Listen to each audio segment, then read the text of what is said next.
பேங்க்ஸ்ல loans கொடுக்குறாங்க அப்படின்றதுனால பல்ல காட்டிட்டு வாங்காதீங்க.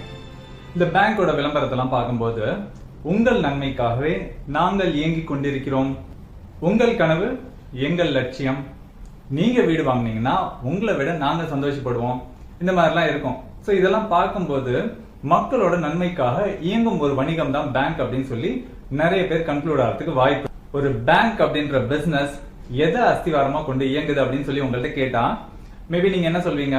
கஸ்டமர் சொல்லலாம், இல்ல அவங்களோட எம்ப்ளாயிஸ் ஸ்டாஃப்ஸ் சொல்லலாம், இல்ல டெக்னாலஜி அஸ்திவாரமா கொண்டு இயங்குதுன்னு கூட சொல்லலாம். உண்மை என்பது கலெக்ஷன் ஏஜென்ட்ஸ் அவங்கள தான் அஸ்திவாரமா கொண்டு பேங்க் ரன் ஆகுது. நீங்க வாங்குற லோனோட இஎம்ஐ ஒருவேளை உங்களால கட்ட முடியாம போச்சு அப்படின்னா இந்த பேங்க் இந்த கலெக்ஷன் ஏஜென்ட்ஸை முடக்கி விடுவாங்க. அவங்க உங்களை வீடு தேடி வந்து அவமானப்படுத்தி மிரட்டி அந்த இஎம்ஐ கட்ட வைப்பாங்க.